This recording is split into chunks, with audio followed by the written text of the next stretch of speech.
Voilà. Shalom. Bonjour et bonsoir selon l'heure à laquelle vous allez nous recevoir en ce moment. Vous savez, beaucoup d'entre nous, nous sommes tombés sur cette vidéo qui circule en ligne.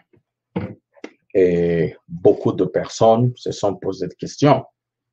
Pourquoi les révérends Life a fait une vidéo? Pourquoi les révérends Life a posé? Et beaucoup de personnes euh, se sont posées des questions. Et beaucoup de gens peut-être n'ont pas vu ça d'un bon œil. Pourquoi le vieux devait rester silencieux, le vieux ne devait pas parler.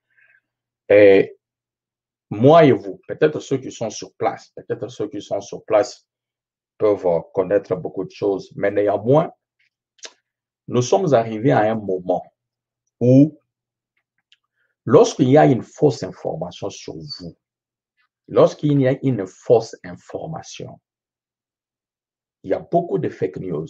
C'est tout à fait normal pour quelqu'un de pouvoir donner sa version de fait. J'aimerais sincèrement qu'on arrive à comprendre cet élément-là très capital. Lorsqu'on raconte quelque chose sur vous, il y a deux possibilités. Vous pouvez soit garder le silence si vous voulez, c'est scripturaire, et aussi la personne qui veut expliquer la version de fait n'a pas aussi péché. Donc, nous ne devons pas sincèrement arriver à voir les choses dans un mauvais œil. Nous n'entrons pas dans des détails. Et moi, en tant que journaliste, lorsqu'il y a un élément qui est faux, c'est tout à fait normal que les gens, nous arrivions à dire ceci est faux, ceci est vrai.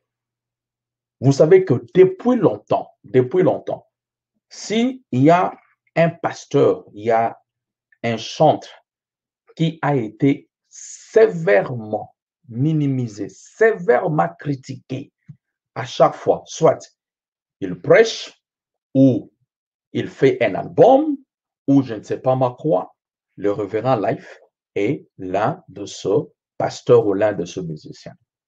Où les gens ont menti beaucoup de choses. Tantôt, il est mort, tantôt, il est dans les comas, tantôt, il a dit que Jésus est ceci, tantôt, il a dit, il ne prie pas Jésus, tantôt, bref, c'est comme s'il y a tout un arsenal de gens qui veulent peut-être la destruction de cet homme de Dieu-là.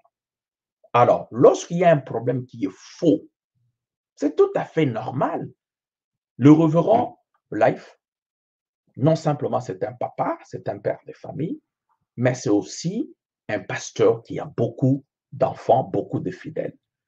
Lorsqu'il y a des rumeurs qui circulent, des allégations très graves, vous savez, dans les églises, tout le monde n'a pas la même aptitude. Hein? Moi, je peux être sur Facebook, je vois beaucoup de frères sur Facebook qui se chamaillent. Moi, tu peux être là sur Facebook, tu peux m'insulter du matin jusqu'au soir, tu peux amener un commentaire trop méchant. Je lis simplement là-bas. Si je vois que déjà, ton attitude là n'est pas bonne, j'écris, mon frère, que Dieu te bénisse, ça a été un plaisir de parler avec toi, puis je passe. Mais il y a d'autres personnes qui ne peuvent pas supporter ça. Donc, ne voyons pas d'un mauvais œil du fait que le révérend a pu sincèrement faire une vidéo, en faire deux ou en faire trois. C'est un pasteur qui a de fidèles. C'est très important lorsqu'il y a une fausse allégation que le pasteur arrive sincèrement à reclasser les choses, à rétablir la vérité. On ne va pas entrer dans beaucoup de détails. On a vu ça dans la Bible. Lorsque Jésus, on l'accuse devant le Ponce Pilate, dans Luc chapitre 28, et qu'on dit toute l'assemblée s'éleva et le mena devant Pilate. Là, il s'est mis à l'accuser. Nous avons trouvé cet homme en train de jeter les troubles parmi notre peuple. Il interdit de payer l'impôt à l'empereur et il déclare qu'il est le Messie, le roi. Alors Pilate l'interrogeant, es-tu le roi des Juifs, lui demanda-t-il. Tu le dis toi-même, lui répondit Jésus. Vous comprenez? Jésus pouvait aussi rester silencieux. On l'a accusé, on a dit des choses. Mais quand on dit tu l'as dit, c'est une défense, c'est quelque chose qui dit vous avez dit ça vous-même. Alors, entrons dans le sujet. Vous avez vu cette vidéo ici. Cette vidéo ici circuler. Que je vais juste vous laisser suivre juste un petit peu parce que je n'ai que 2 minutes et je vais terminer cette vidéo. Je vais vous laisser suivre cette vidéo. Frères et sœurs, que le Seigneur vous bénisse richement. C'est le pasteur Life. J'ai fait cette vidéo par rapport aux bruits qui sont en train de circuler dans la ville de Pointe-Noire sur une vidéo qu'on est en train de montrer du tribunal et tout. Donc, je voudrais tout d'abord vraiment dire à tous nos frères et sœurs d'être calmes tout d'abord. Voilà. C'est cette vidéo que le révérend a postée. Mais qu'est-ce qui a amené le révérend à poster cette vidéo? Parce que les gens peuvent réagir à gauche, à droite, les gens peuvent dire des choses à gauche, à droite. Non, on ne peut pas mentir sur un pasteur, mentir sur un homme de Dieu et accepter que cet homme de Dieu reste silencieux. Mais dans l'Église, il y a des gens qui sont là, de fidèles qui ne sont pas affermis. Moi, ce que je ne comprends pas dans nos milieux, c'est cette attitude un peu de 2 poids, 2 mesures. Donc, je trouve des gens dont leurs pasteurs ont fait des mises au point dans le passé, dont leurs pasteurs ont fait des vidéos, ils ont expliqué. Pour eux, c'était normal. C'était bien. Amen, que Dieu soit loué. On a vu des pasteurs qui se sont séparés, les gens ont fait des vidéos. Nous avons vu des pasteurs qui ont fait des mises au point dans des églises, les gens trouvaient que c'était normal. Mais lorsque vous trouvez le pasteur live faire une vidéo, les gens disent non, le frère, non, il ne veut pas parler, tout ça. Mais on ne se rend pas compte les dégâts de la communication. Une mauvaise communication peut avoir de l'impact sur certains nombres de fidèles. Alors, je vous amène sur cette réalité. Voici ce qui pousse le révérend à faire cette vidéo. La vidéo est en ligne, si vous voulez aller suivre, vous pouvez suivre. Mon objectif, c'est d'essayer un peu de classer la vérité. Pourquoi le révérend a pu intervenir sur cette affaire? Alors, les gens se réveillent un matin, il y a un jeune frère qui poste ceci en ligne.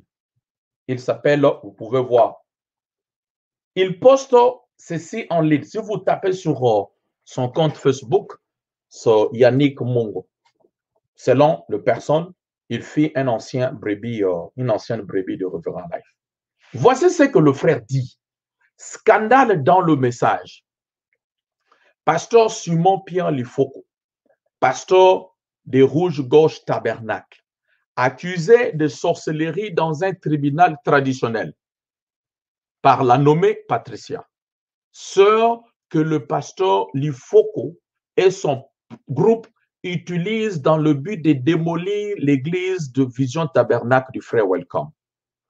Étant convoqué à ce tribunal traditionnel et sachant que la chose dont on l'accuse est prouvée, il a fui à Lubumbashi en RDC, d'où il est attendu au Congo-Brazzaville de son retour pour comparaître à ce tribunal.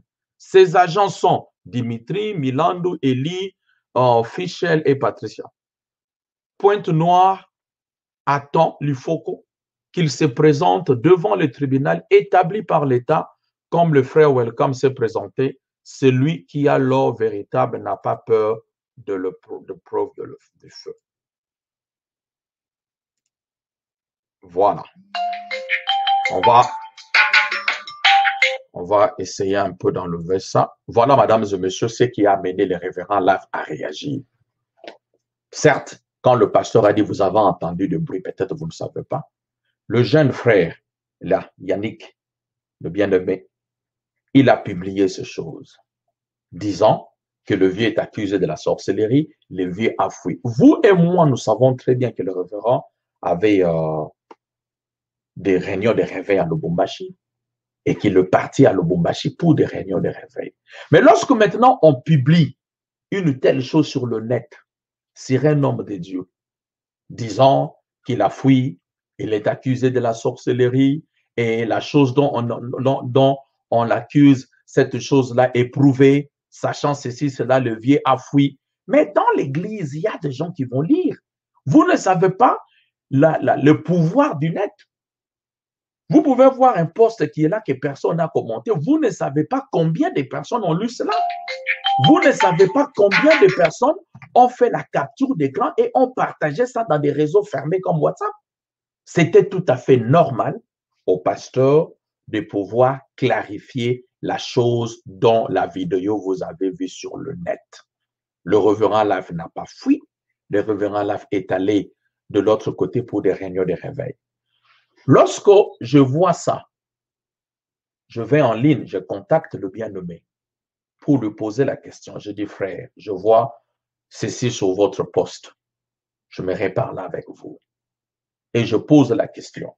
Mais vous avez dit que le frère, le bien-aimé, a fui, alors que le pasteur n'a pas fui. Le pasteur est parti à Lubumbashi pour des réunions de réveil.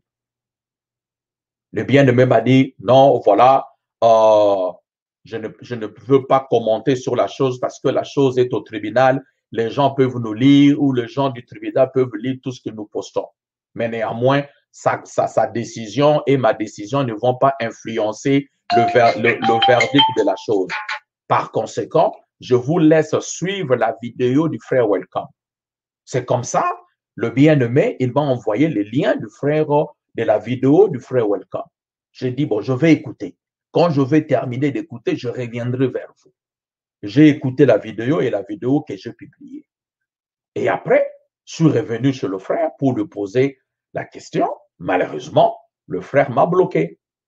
Il a dit, dommage, tu as déjà ta position. Et puis, le frère m'a bloqué, puis le parti. Bon, le Facebook a évolué aujourd'hui. Le monde a évolué. Vous pouvez bloquer quelqu'un. C'est toujours facile que quelqu'un puisse voir ce que vous avez posté.